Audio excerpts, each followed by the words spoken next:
अथ मन्त्रपाठः।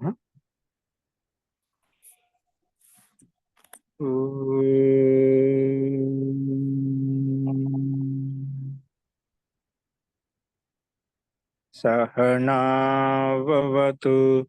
सहनौ भुनक्तु सह वीर्यं करवावहै तेजस्विनावधीतमस्तु मा विद्विषावहै। ॐ शांति शांति शांति।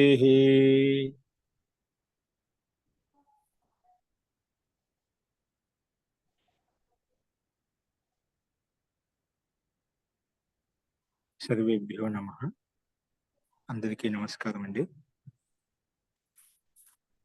మనము ప్రౌఢ రచనానువాద కౌముదిలో 23వ అభ్యాసం చూస్తున్నాము.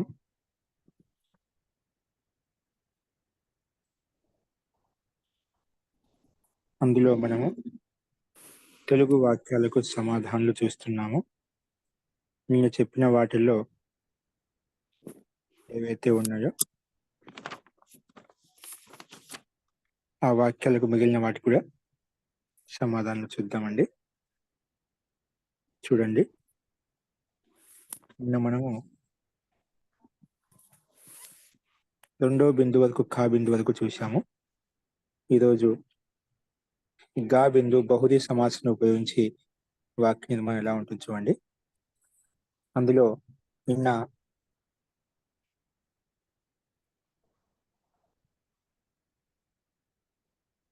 రాసుకోండి.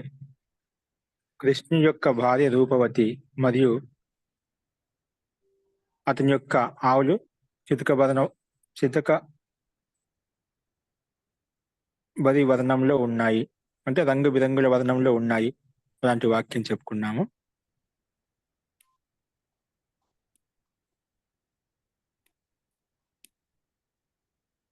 రాసుకోండి. కృష్ణస్య భార్య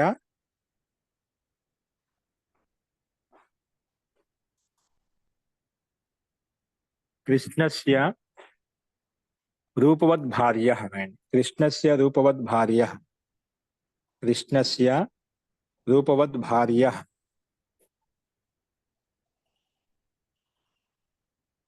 కృష్ణశ్చ రూపవద్ భార్య.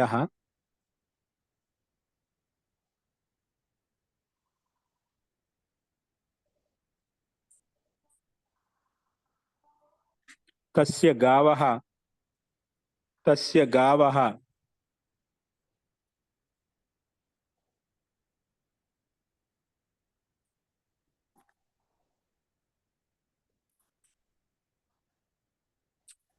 తస్య గావః చిత్రగుశ్చ. తస్య గావః తస్య గావః చిత్రగుశ్చ. చిత్రగుహ అంటే చితకబరి వర్ణములు కలిగినటువంటి ఆవులు అన్నమాట.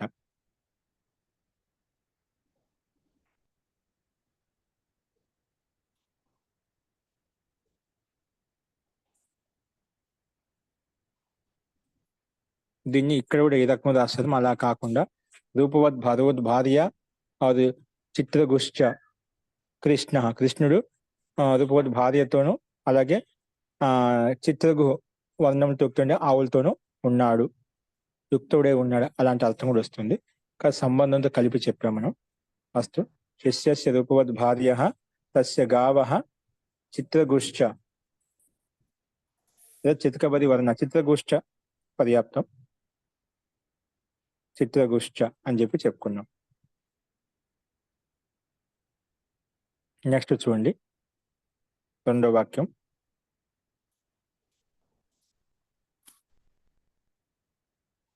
అద్భుత గుణాలతో యుక్తమైనటువంటి నలుడు పృథ్వీ యొక్క స్వామి.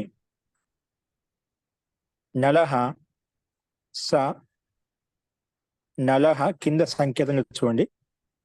నలహ అంటే నల మహారాజు. నలహ స భూజా నిరభూత్ గుణాద్భుత. గుణాద్భుతః. నలః స భూజానిర్భూత్ గుణాద్భుతః. భూజానిహి అద్భుతః అలా ఉంటుంది కదా మహోదయ. భూజానిహి అభూత్ అద్భుత అలా అంటున్నారా? ఒక్క అద్భుతః.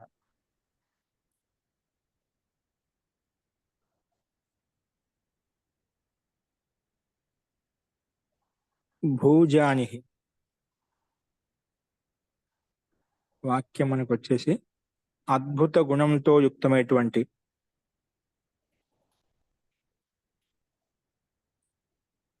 గుణాన్భుత అంటే అద్భుత గుణాలు. గుణాన్ గుణాన్ గుణాద్భుత భూజాని భూజానిహి నలః అభూత్. స భుజా భుజానిర్ అభూత్. అభూత్ శబ్దం ఇక్కడ అభూత్ అంటే ఉండేవాడు. భూజానిర్ భుజాని మహోదయ. భూజానిహి భూజానిహి భూజానిహి అభూత్. భూజా అంటే భూమికి అధిపతిగా ఉండేవాడు అలా అంత అర్థం వస్తుంది. నలః మహోదయ. స భూజానిహి అభూత్. భూజానిర్ అభూత్ గుణాద్భుతః.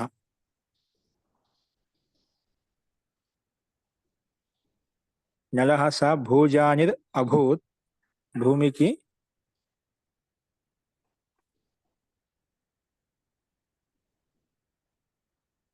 పతిగా ఉండేవాడు. భూజానిర్ అభూత్ గుణాద్భుతః.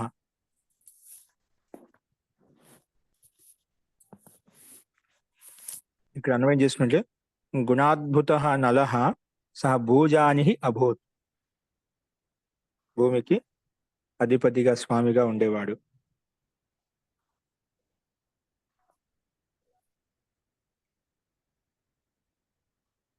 నెక్స్ట్ రాసుకున్న మూడో వాక్యం. दुष्टों में परस्पर बाल खींचकर डंडे मारकर. दुष्टाः परस्परं केशा केशी. दुष्टाः परस्पరం అంటే దుష్టులు. దుష్టేషు దుష్టుల్లో అలా జరుగుతుందన్నమాట. దుష్టేషు రాసులు మన కర్తలు తీసుకున్నట్లయితే ఇక్కడ దుష్ట వ్యక్తుల్లో అని అర్థం అంట. దుష్టేషు పరస్పరం సప్తమి చేస్తాం. దుష్టేషు పరస్పరం కేశా కేశి దండాదండి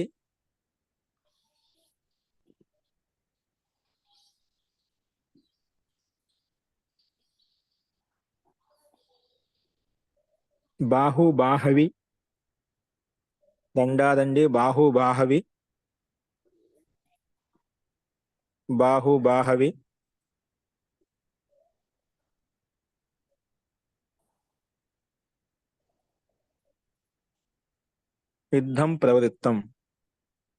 యుద్ధం ప్రవృత్తం.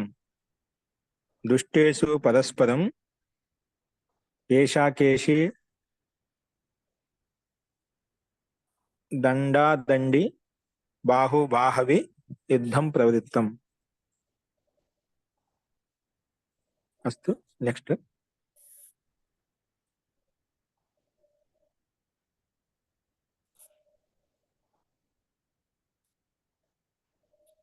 కామదేవుని యొక్క ధనుసు పుష్పయుక్తమై ఉన్నది.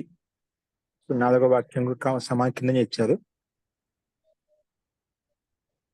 పుష్పధన్వా కామః. కామః అంటే మన్మధుడు కామదేవుడు. పుష్పధన్వా కామః.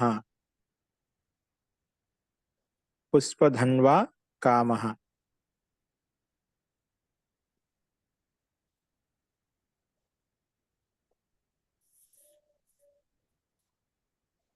పుష్పధన్వా కామః. పుష్పధన్వా కామః.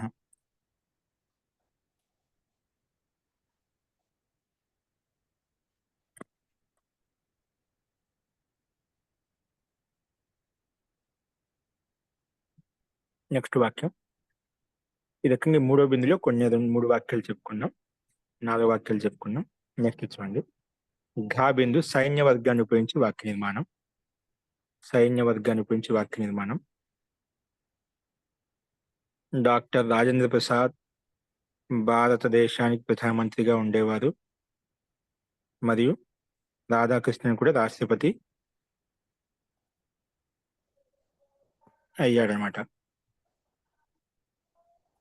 డాక్టర్ రాజేంద్ర ప్రసాద్ మహోదయ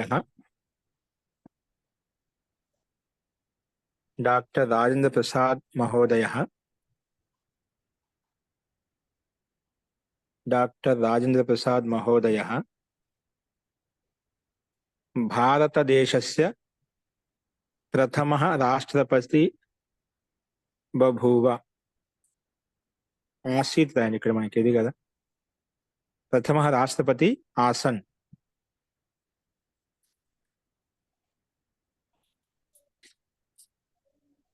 డాక్టర్ రాజేంద్ర ప్రసాద్ మహోదయాః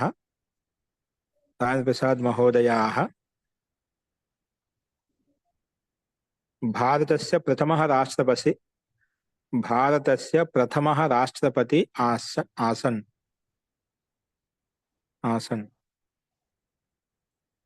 अपि च राधाकृष्णन् अपि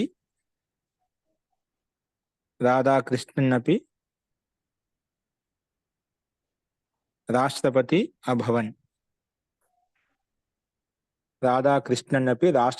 अभवन्. అయ్యారు.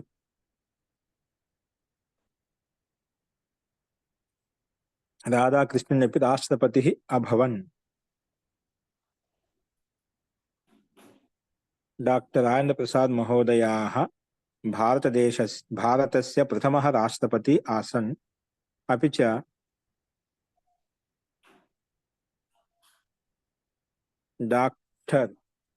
డాక్టర్ అంటే వైద్యులు ఏం కాదండి, మొదటి డాక్టర్ తీసుకోవడం అనమాట. ఓకేనా, ఏదో ఉండొచ్చు, మొదటి డాక్టర్ పెట్టుకోండి. డాక్టర్ అని తాత్పర్యం వైద్యం అని తాత్పర్యం కాదు, ఆయన ఒక ఉపాధి. రాధాకృష్ణ రాష్ట్రపతి అభవన్. నెక్స్ట్ మహోదయ బిరుదు ఏంటండి?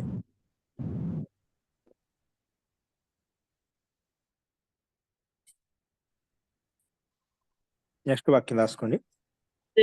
ఇది ఒకసారి చెప్తారా మహోదయ? ఏంటండి? ఈ వాక్యం మళ్ళీ ఒకసారి చెప్తారా మహోదయ? డాక్టర్ రాజేంద్ర ప్రసాద్ మహోదయ బహుశా రాసుకోండి, ఆధారిత బహుశా మహోదయాః. డాక్టర్ రాజేంద్ర ప్రసాద్ మహోదయాః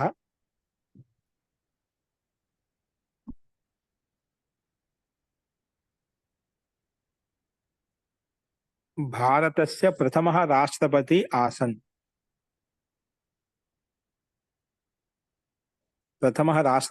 ఆసన్.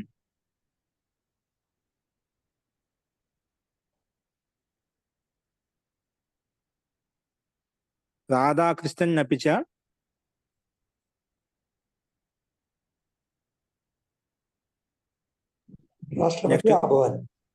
రాష్ట్రపతి అభవన్.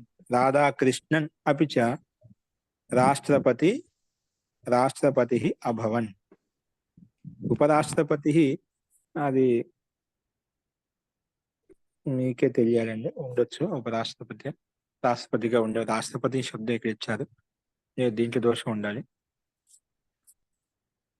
తర్వాత అయి ఉండొచ్చు కదా, ఎప్పుడైతే అయ్యారో ఆ సందర్భంగా చెప్పబడింది.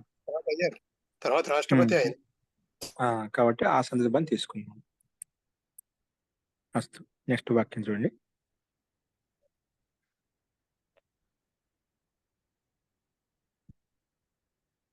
భూసేన వాయుసేన జలసేన के अधिकारिणाम एक बैठक.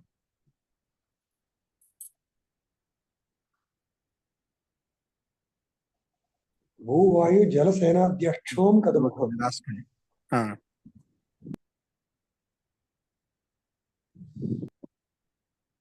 భూసేనాः భూసేనాः వాయుసేనాः జలసేనాశ్చ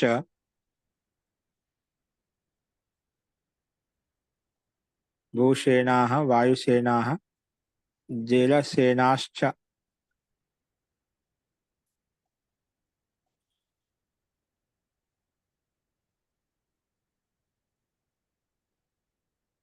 భూసేన వాయుసేన జలసేనాయాः అధికారీణాం భూసేన వాయుసేన జలసేనానాం అధికారీణాం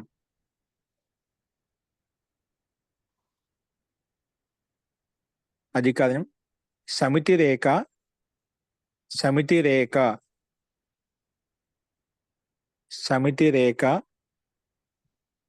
అంటే సమితి అంటే అంటే ఒక బయట కంటే కూర్చోవడం, మీటింగ్ సమావేశం కావడం అంట. సమితి రేఖ ఏకా సమితి అంట, అంటే ఒక సభా సమితి.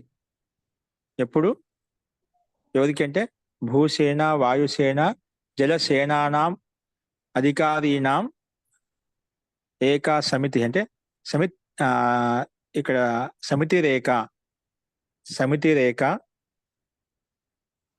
సురక్షా మంత్రి నేతృత్వేన ఢిల్లీయాం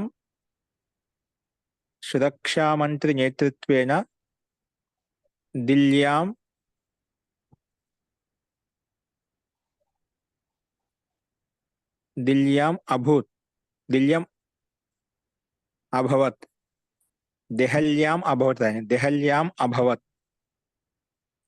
నగరే అభవత్ అయింది. దెహల్యాం లేదా ఢిల్లీ నగరే దెహల్యాం అభవత్.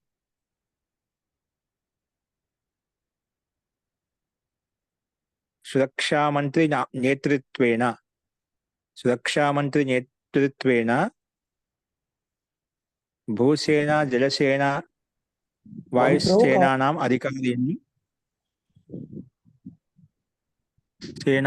అధికారీణాం స్వాధ్యక్షాణం అని ఇచ్చాడు మహోదయ.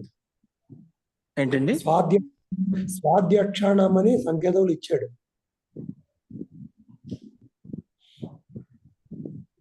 నీ సమితి ఇచ్చాక స్వాధ్యక్ష కాదు, సమితి శబ్దం తీసుకోండి. రెండో వాక్యం కదా మనకు సమితి శబ్దం వచ్చిందన్నమాట. సమితి రేఖ, సమితి ఒక సమావేశం అన్నమాట. సమితి రేఖ అధికారీణాం సమితి రేఖ సురక్షా మంత్రి నేతృత్వేన దెహల్యాం సురక్షా మంత్రి నేతృత్వేన దెహల్యాం అభవత్. షష్ఠి కావాల మహోదయ. సురక్షా మంత్రి షష్ఠి కావాల మహోదయ. సురక్షా మంత్రి సమస్త మంత్రి సురక్షా మంత్రి నేతృత్వేన. ఓకే, అస్తు మహోదయ. సురక్షా మంత్రి నేతృత్వేన దెహల్యాం అభవత్. యస్మిన్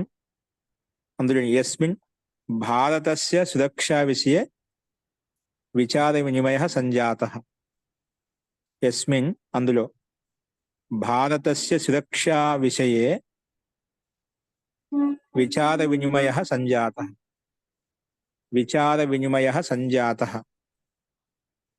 భారతస్య సురక్షా విషయే విచార వినిమయః సంజాతః. భూసేన వాయుసేన మరియు జలసేనానాం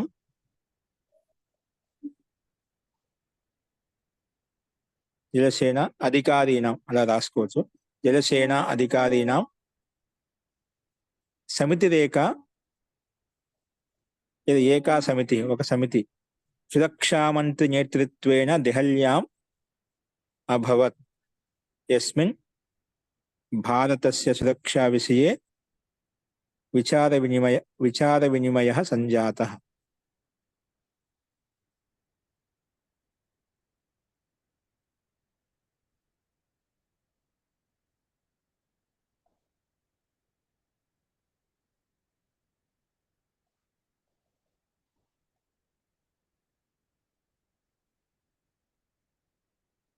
సంజాత అంటే జ్ఞా కదా మహోదయ, సంజాతలో ఏంటండి? జ్ఞావైన చెప్తుంది. సంజాత ఏమంటుంది? అంటే సంజాతలో జ్ఞావ మహోదయ, జావ. సంజాత సంజాత జ్ఞా అండి, జ్ఞా అంటే అక్కడ అర్థం ఏంటి మహోదయ? సంజాత అంటే అంటే జరిగింది అనమాట. అస్తు మహోదయ. జరిగింది, సంజాత ఉత్పన్నమైంది. సంజాత అంటే చవర్గ పంచమాక్షరం రాసి జా రాయాలి. సంజాత చవర్గంలో పంచమాక్షరం, జీ మధ్యలో అలా వస్తుంది, అనుస్వరం అలాగే మారిపోతుంది. అస్తు. నెక్స్ట్ చూడండి, సిపాహి సైనికాః స్వకీయ వేషం ధృత్వా, ఇక్కడ ఇచ్చారు, పరిధాయ పర్యటతి. సైనికాః స్వవేషం పరిధాయ పర్యటతి పర్యటతి. సైనికః స్వవేషం పరిధాయ పర్యటతి, స్వవేషం వేసుకొని. సైనికః స్వవేషం పరిధాయ పర్యటతి. నెక్స్ట్ వాక్యం,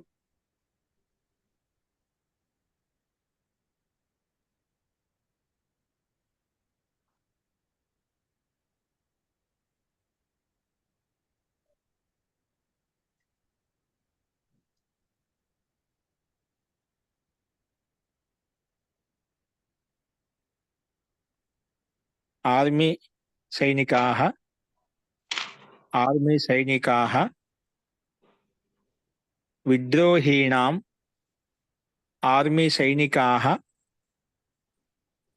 విద్రోహీణాం ప్రశమనార్థం. ప్రశమనం అంటే అంటే అణిచివేయడం కొరకు. విద్రోహీణాం ప్రశమనార్థం ఆర్మీ సైనికాః విద్రోహీణాం ప్రశమనార్థం. విద్రోహీణం అంటే విద్రోహం శాంతింపచేయడం కొరకు, అణిచివేయడం కొరకు. విద్రోహీణాం సంకేతం చూడండి, విద్రోహీణాం ప్రశమనార్థం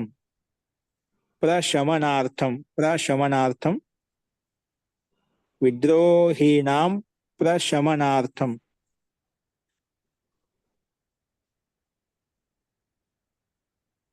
విద్రోహీణాం ప్రశమనార్థం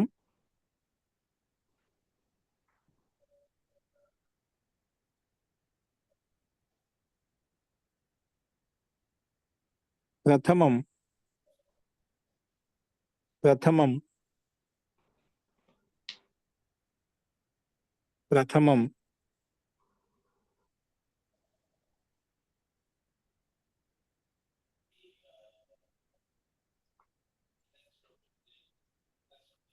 ధూమాస్త్రం. ధూమాస్త్రం అంటే మనం వాష్ప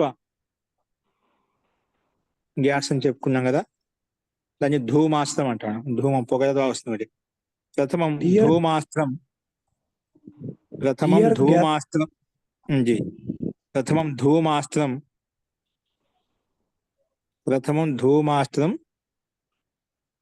ప్రహృతం.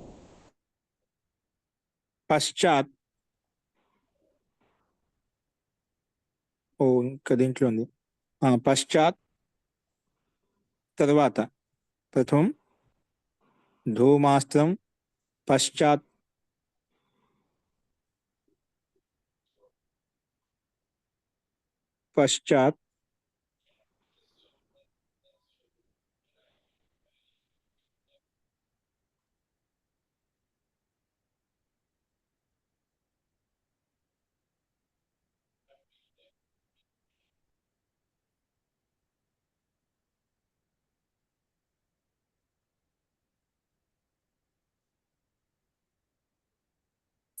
ఇక్కడ అంతమందుకు మనం స్వవేషం స్థానంలో ఏకవేష అంటే యూనిఫామ్ అర్థం వస్తుంది. పై చెప్పిన వాక్యంలో ఏకవేష, అది అక్కడ స్వవేషం అనే స్థానంలో ఏకవేష అనే పదం కూడా ఉపయోగించవచ్చు. స్వవేష. ఓకే, అది కూడా గమనించండి. అస్తు. సో ఇక్కడ ధూమాస్త్రం అలాగే సైన్యవేష అని కూడా ఇచ్చారు. వర్ధి అంటే సైన్యవేష. ఇక్కడ వర్ధి అంటే సైన్యవేష, అది కూడా తీసుకోవచ్చు మనం. వర్ధి సైన్యవేష. ఇక్కడ మనకు భూసేనాపతి అంటే భూసేనాధ్యక్ష, వాయుసేనాధ్యక్ష, నౌసేనాధ్యక్ష ఏతేషాం అధికారిణాం సమితి రేఖ ఆయోజయత్ అని చెప్పి మనం భిన్నంగా కూడా మార్చుకోవచ్చు. ఇక్కడ శబ్దాలు కొంచెం విశేషంగా ఇచ్చారు కాబట్టి భూసేనాధ్యక్ష, వాయుసేనాధ్యక్ష, నవసేనాధ్యక్ష ఏతేషాం అధికారిణాం సమితి రేఖ అని చెప్పి అలా కూడా రాసుకోవచ్చు. ఓకేనా? మనం డైరెక్ట్ గా అధ్యక్ష కాకుండా సమస్త పదాలు తీసుకొచ్చి పెట్టాం. ఈ పదాలు ఉన్నాయి కాబట్టి అలా కూడా ఉపయోగించుకోవచ్చు. ఓకే, అస్తు. అది ఇక్కడ ఏ మనకి sentence అది? ఏ సెంటెన్స్ అది ఏంటండి మీరు చెప్పింది? ఏ నెంబర్? ఈ పై వాక్యం మనకు ఇది రెండండి, సైన్య రెండు. వర్గంలో మనకు రెండో వాక్యం ఉన్నదా? భూసేన, వాయుసేన, జలసేన అని చెప్పాం కదా. భూసేన, వాయుసేన, భూసేనాధ్యక్ష, వాయుసేనాధ్యక్ష అని చెప్పి అలా కూడా రాసుకోవచ్చు. పదాలు వచ్చాయి కాబట్టి అంటున్నాను. ఓకేనా? మహాప్రభాలో రెండో వాక్యం.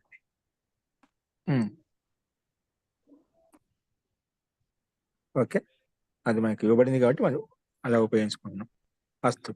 నెక్స్ట్ గురుజీ భుసుండి బంధుక్ అని చెప్పాం కదా. ఒకసారి మనకు చెప్పరా? ప్రకృత వంశరామ ఏంటండి? భారతస్య తర్వాత రెండో వాక్యంలో కొంచెం మిస్ అయింది, చెప్పరా? భారతస్య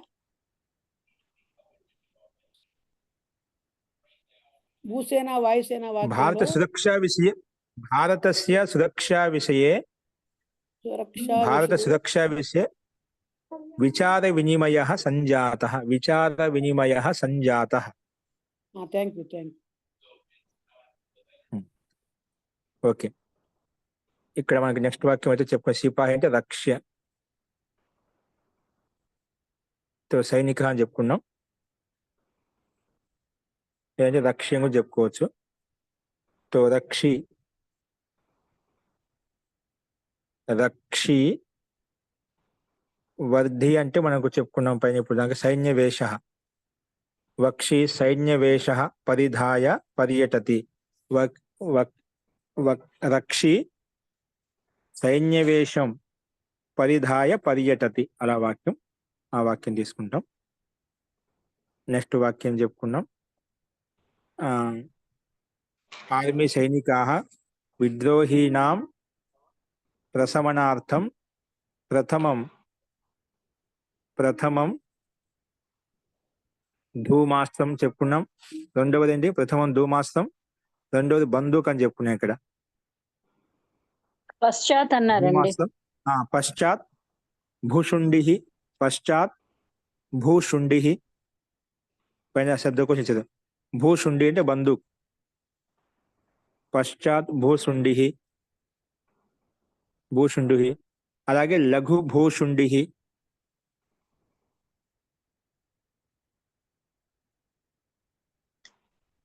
లఘు భూషుండి.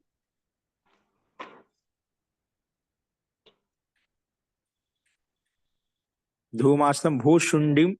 ఇక్కడ మనకు ద్వివచనం రాసుకుని కర్మపదని రాసి భూషుండిం లఘు భూషుండిం. ఓకేనా? భూషుండిం లఘు భూషుండిం. పైన బిందు వస్తున్నాడు, విసర్గం తీసే బిందు పెట్టేసింది. లఘు భూషుండి పిస్తోల్. లఘు భూషుండిం. అపిచ తోప్ అంటే మనం ఏం చెప్పుకున్నాం అంటే ఇక్కడ తోప్ శబ్దానికి మనకి ఇక్కడ శతగ్ని. శతగ్ని. తోపు శతగ్నీనాం శతగ్నీన్ చ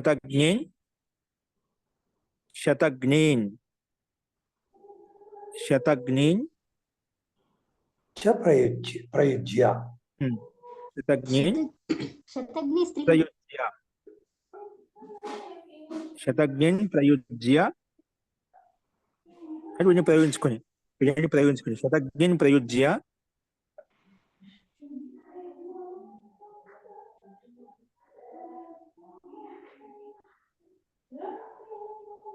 తాన్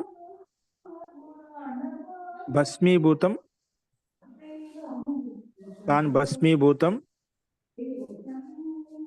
అకుర్వన్. తాన్ భస్మీభూతం అకుర్వన్. తాన్ భస్మీభూతం అకుర్వన్. తాన్ భస్మీభూతం అకుర్వన్.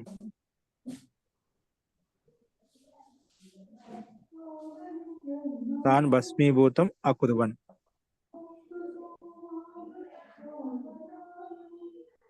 సరేజీ మళ్ళీ చెప్పరా ఒకసారి?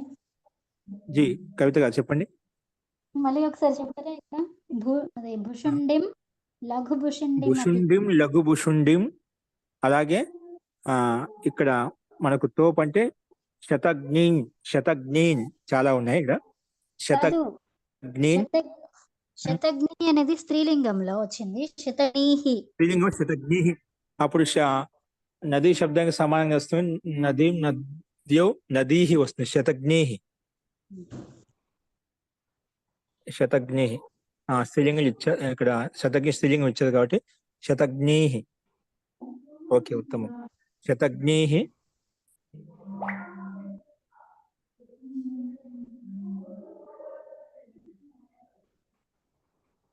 తర్వాత వచ్చేది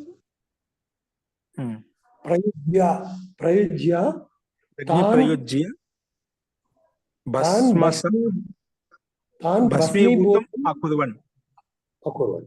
అస్తు మహోదయ. భస్మీభూతం అకుర్వన్. తాన్ భస్మీభూతం అకుర్వన్. శతఘ్ని తర్వాత మహోదయ. శతఘ్ని ప్రయుజ్య తాన్ భస్మీభూతం అకుర్వన్. ఎవరు? సైనికాః, ఆర్మీ సైనికాః.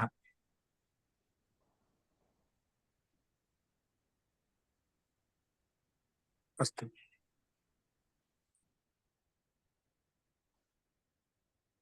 నెక్స్ట్ వాక్యం రాసుకోండి.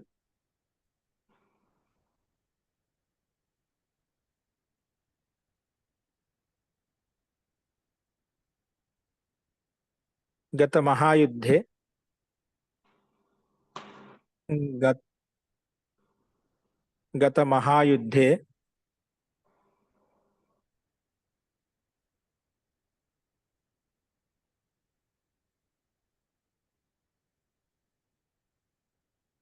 గత మహాయుద్ధే ఆంగ్లేయానాం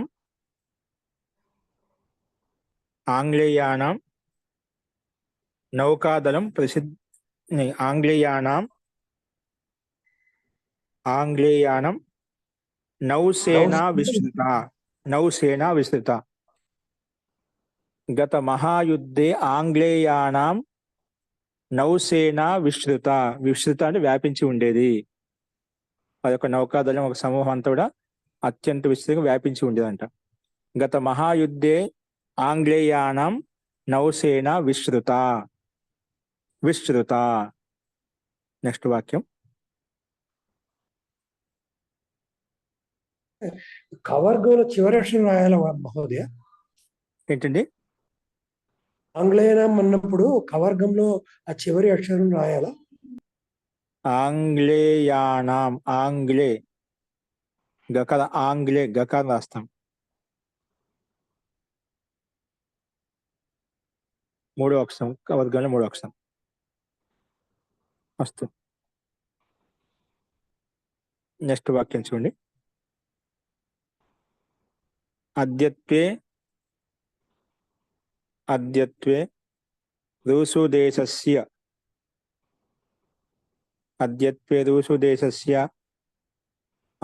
అమెరికాదేశస్య సమీపే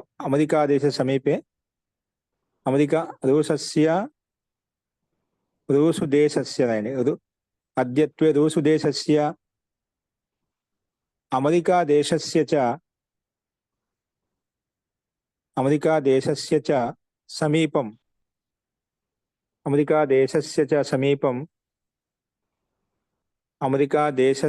సమీపం రూసుదేశస్య అమెరికాదేశస్య చ సమీపం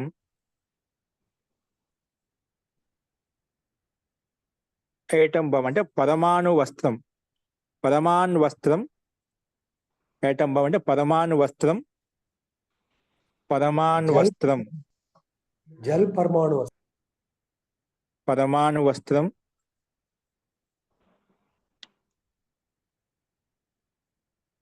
హైడ్రోజన్ బాంబ్. జల పరమాణు వస్త్రం, జల పరమాణు వస్త్రం, పరమాణు వస్త్రం, పరమాణు వస్త్రం, జల పరమాణు వస్త్రం అంటే హైడ్రోజన్ బాంబ్. జల పరమాణు వస్త్రం, అలాగే యుద్ధ విమానం. యుద్ధ విమా యుద్ధ విమానా యుద్ధ విమానాః యుద్ధ విమానాన్ని రాయండి. విమానం చిన్నప్పుడు కదా. యుద్ధ విమానాన్ని, యుద్ధ విమానాన్ని, యుద్ధ విమానాన్ని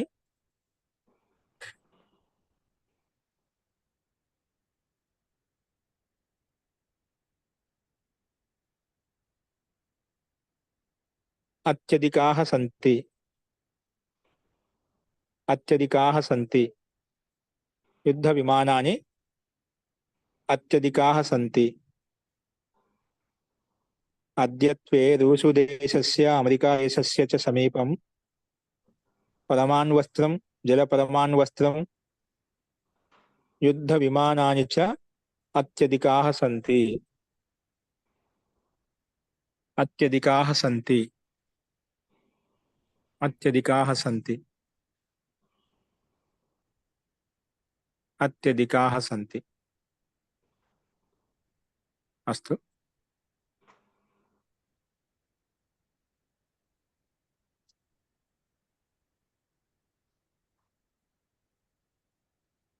నెక్స్ట్ వాక్యం చూడండి.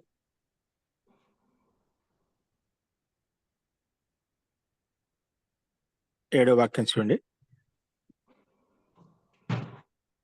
ఆధునికేషు ఆధునికేషు ఆధునిక యుద్ధమే అంటే ఈ రోజుల్లో యుద్ధమే, ఇప్పుడు జరిగే యుద్ధాల్లో. దాని ఆధునికేషు అంటే ఆధునిక కాలం జరిగే యుద్ధాల్లో. ఆధునికేషు ఆధునికేషు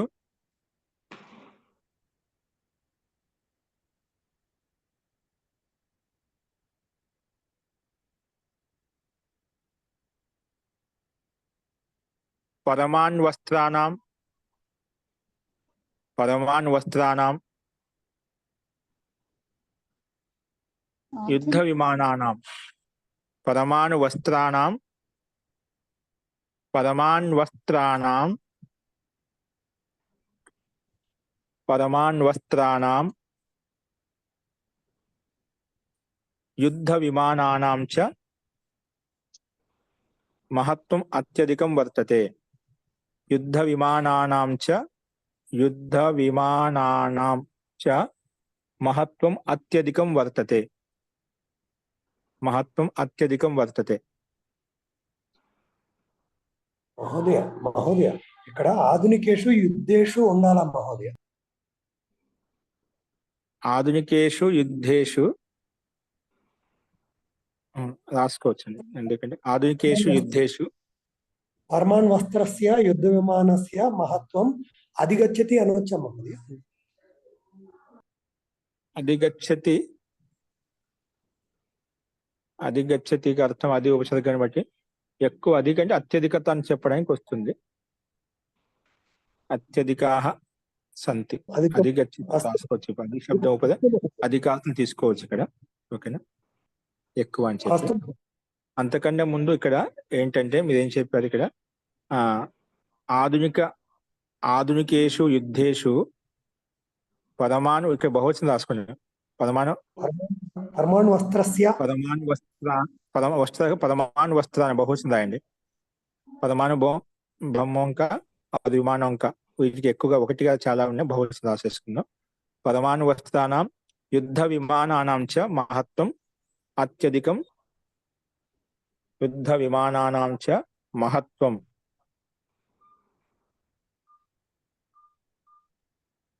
మహత్వం అత్యధికం వర్తతే. అత్యధికం వర్తతే. నెక్స్ట్ వాక్యం.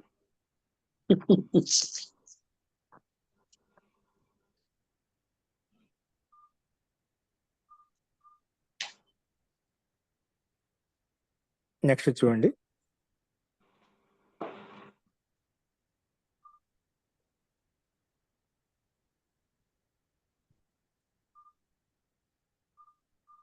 పరమాణు వస్త్రం ప్రక్షిప్య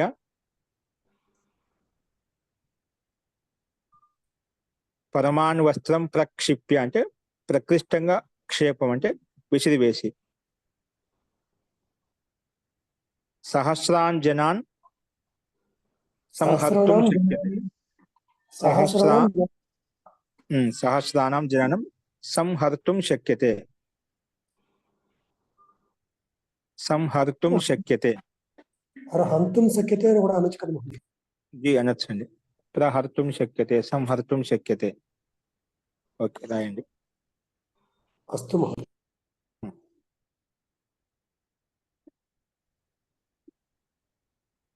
సంహర్తుం శక్యతే కదా, ప్రహర్తుం శక్యతే.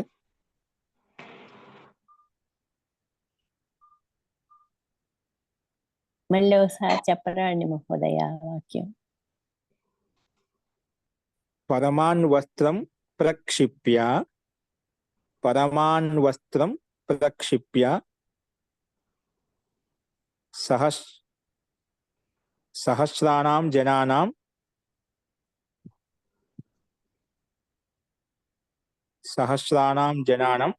సంహర్తుం శక్యతే. సంహరించవచ్చు.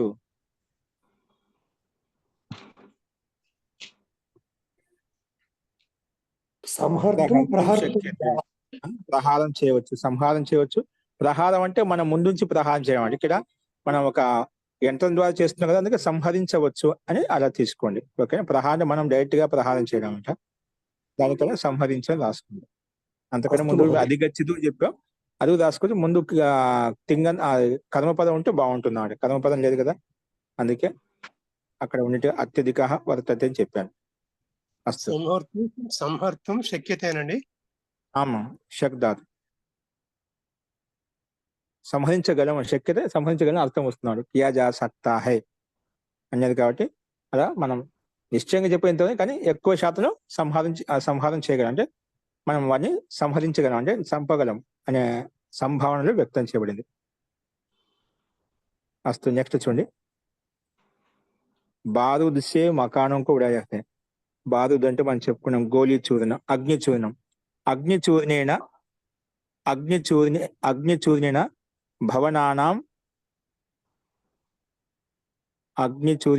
భవనానాం విధ్వంసయితుం శక్యంతే. అగ్నిచూర్ణైః రాసుకున్న భవచంలో అగ్నిచూర్ణైః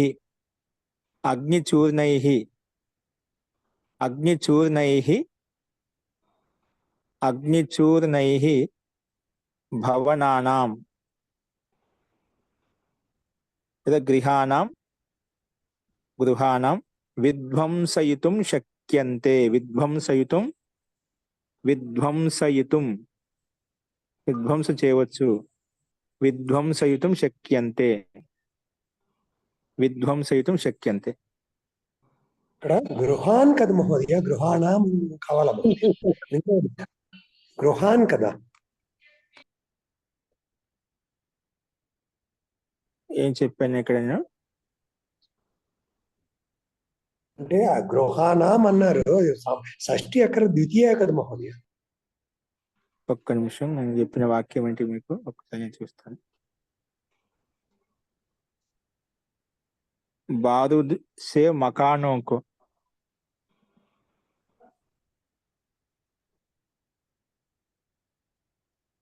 అగ్నిచూర్ణము తోటి ఇళ్లను కుప్ప కూల్చవచ్చు.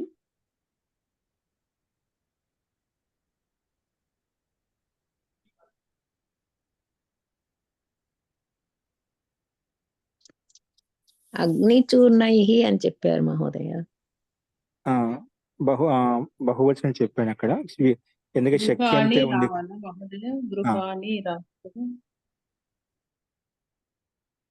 అగ్నిచూర్ణైః భవనానాం అని చెప్పారు. భవనానాం విధ్వంసం కర్తుం శక్యంతే. విధ్వంసం అంటే తుమున్ యోగంలో ఒక షష్ఠి విభక్తి ఉపయోగిస్తామండి. విధ్వంసయితుం. ఓకేనా? కృదంత యోగంలో కృదంత ప్రకృతి ప్రత్యయం కదా, దాని యోగం షష్ఠీ విభక్తి వచ్చింది అన్నమాట. అర్థమైందా? విధ్వంసితం శక్యతే అని వచ్చింది మహోదయ. విధ్వంసయితుం ప్రత్యేక ప్రయోగించాం కదా, కృతి ప్రత్యయం. కృదంత యోగం షష్ఠీ విభక్తి వచ్చింది అన్నమాట. ఓకే, కానీ ఇళ్లను అన్నప్పుడు గృహాన్ కదా మహోదయ, గృహానాంతాం. తుమ్ము ప్రత్యయం యొక్క ప్రయోగం ఉంది కదా, ఆ ప్రయోగాన్ని బట్టి అక్కడ మారుతుందండి. అస్తు మహోదయ, ధన్యవాదాలు. విధ్వంసయుతం శక్యంతే అన్నారు. శక్యంతే. విధ్వంసయితుం శక్యంతే బహువచనంలో.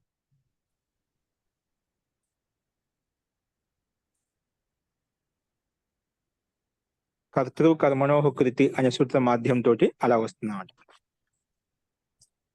అస్తు మహోదయ, క్షమ్య. నెక్స్ట్ చూడండి.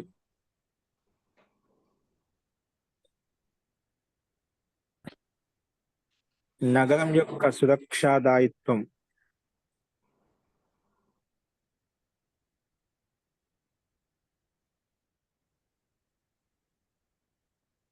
నగరస్య సురక్షాభారం ఎస్పీ డిఎస్పీ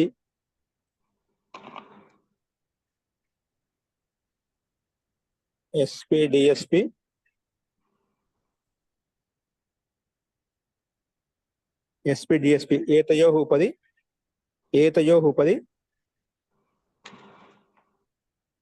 ప్రాధాన్య వర్తతే.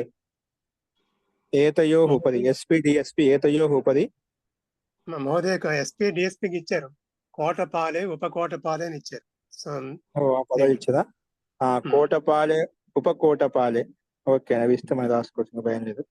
కోటపాలే ఉపకోటపాలే ముఖ్యతః భవంతి.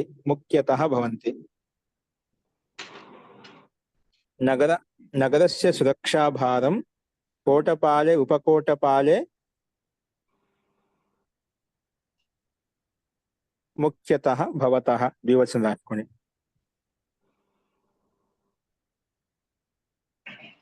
కోటపాలే ఉపకోటపాలే ప్రధానతః భవతః. వీళ్ళే ప్రధానంగా ఉంటారు. అస్తు, నెక్స్ట్ వాక్యం చూడండి. ప్రత్యేక ప్రాంతంలో పోలీసు యొక్క ఉచ్చాధికారి ఐజీ డిఐజీ వీడి కూడా ఇచ్చారు. ప్రత్యేకస్మిన్ ప్రాంతే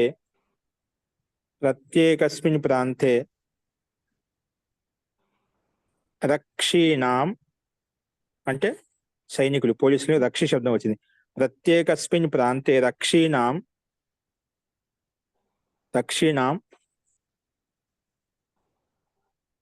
ఉన్నతాధికారి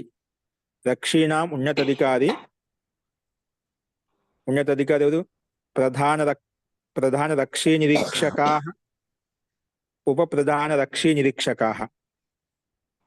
ప్రత్యేకస్మిన్ ప్రాంతే రక్షీణాం అంటే పోలీసులకు, రక్షీణాం ఉన్నతాధికారి ప్రధాన రక్షీ నిరీక్షకాః ఉప ప్రధాన రక్షీ నిరీక్షక. సంకేతం కింద ఇచ్చాడు. ఉప ప్రధాన రక్షీ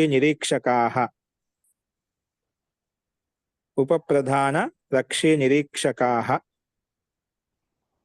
భవంతి. గౌరవంగా లేని భవతః రాసుకోవచ్చు, భవంతి రాయండి.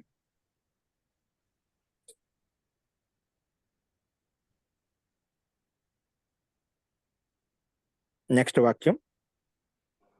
యుద్ధంలో మోర్చాబందీ కీ జాతి హై.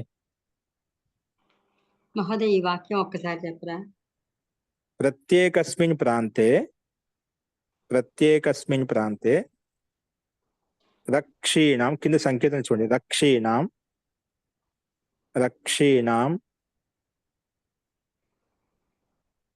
ఉన్నతాధికారి అంటే ఉచ్చాధికారి. వాళ్ళ పేర్లు ఇచ్చారు. ఇక్కడ ఐజీ డిఐజీకి మన కింద శబ్దాలు ఇచ్చారనమాట.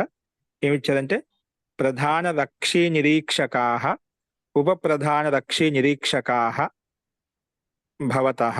వీళ్ళిద్దరు ఉంటారు ముఖ్యంగా. భవతః.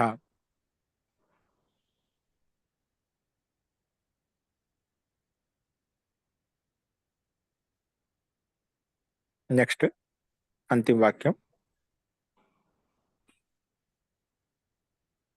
యుద్ధే ఇక్కడ వర్తతే కదా మహోదయ, వర్తంతే కదా ఇక్కడ భవతః అంటున్నారు. అది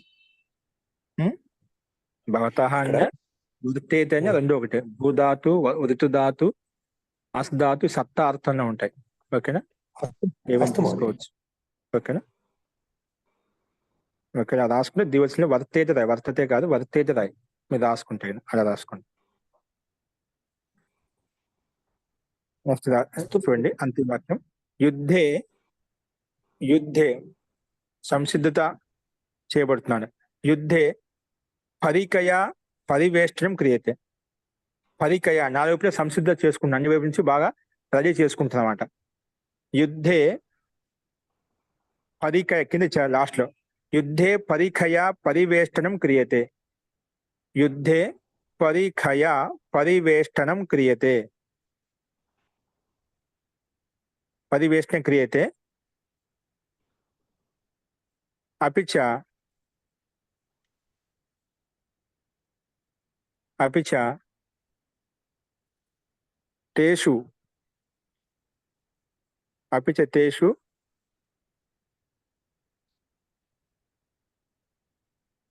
అపిచ తేషు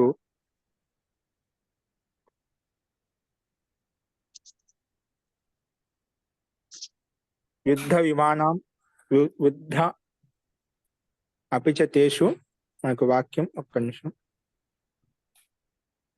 युद्ध विमान लड़ाई के विमान पोत पनडुब्बी आदि का उपयोग होता है.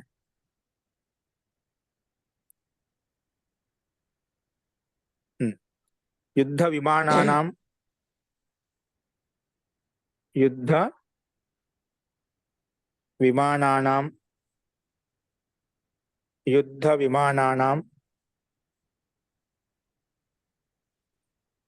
युद्ध विमानानाम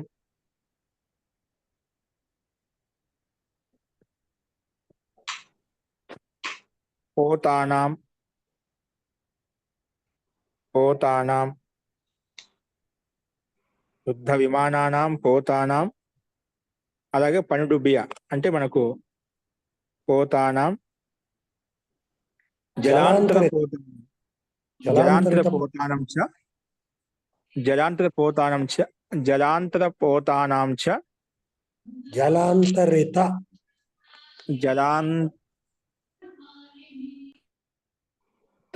పోతానాం జలాంతరిత పోతానాం జలాంతరిత పోతానాం ఉపయోగः భవతి.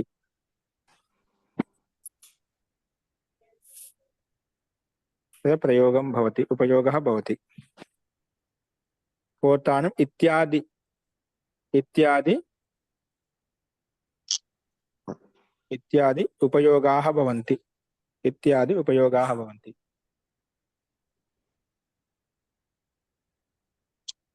ఇప్పుడు ఇత్యాదినం రాశి అక్కడ కూడా మనకు ఇత్యాది అనుకుంటే ఇత్యాదయ ఇత్యాదినం ఉపయోగాः భవంతి.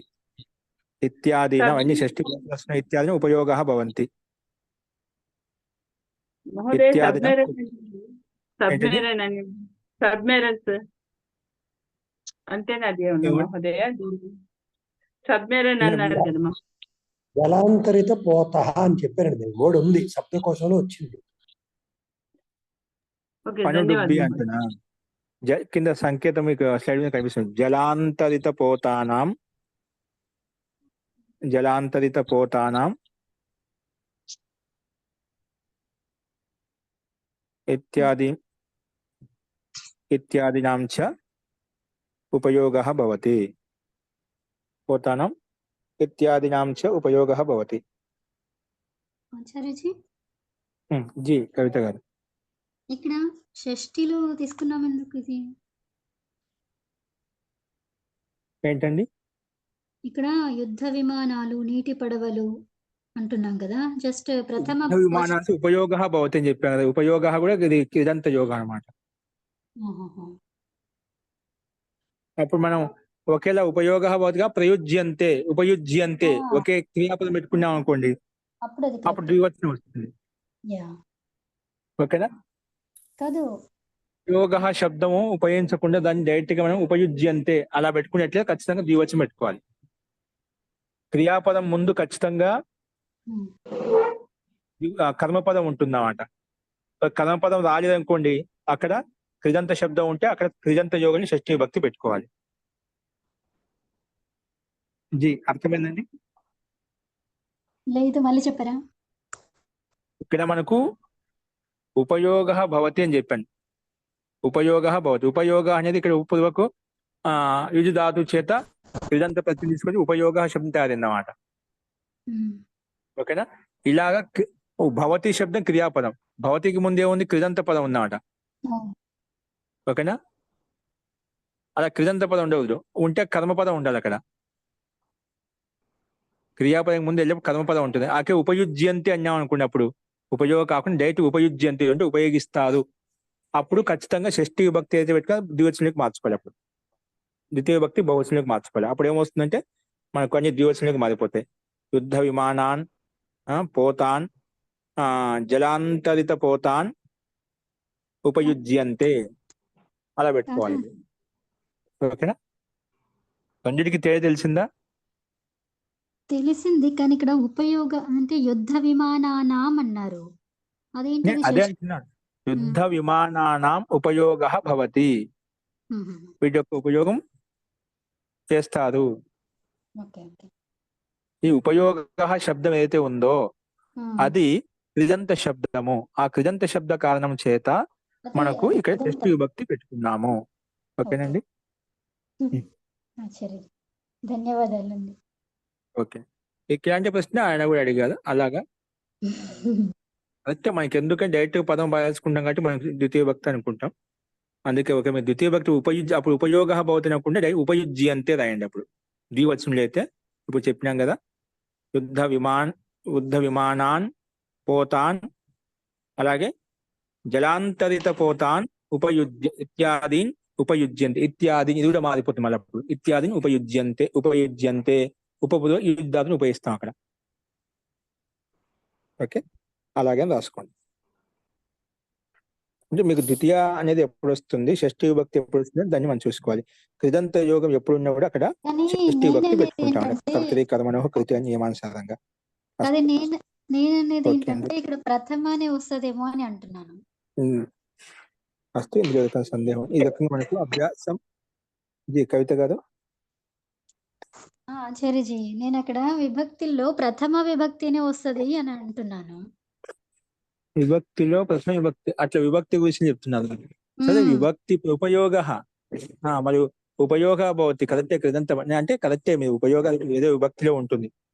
ఉపయోగం భవతి అన్న కూడా అక్కడ కృదంత చెప్పే క్రియాపదం ఉన్నప్పుడు డైరెక్ట్ అక్కడ కర్మపదం ఉండకూడదు.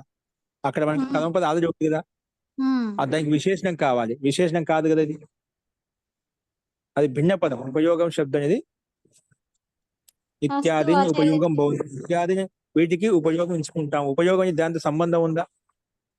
అది భిన్న పృథక్ శబ్దం అవుతుంది. ఆచార్యజీ ధన్యవాదాలు. నేను మళ్ళీ అడుగుతాను మీకు ఇది. ఓకే అండి, అలాగే. ధన్యవాదాలు ఆచార్యజీ. నమస్తే. అస్తు. నమస్తే మహోదయ. తర్వాత చూద్దామండి శాంతి పాఠ.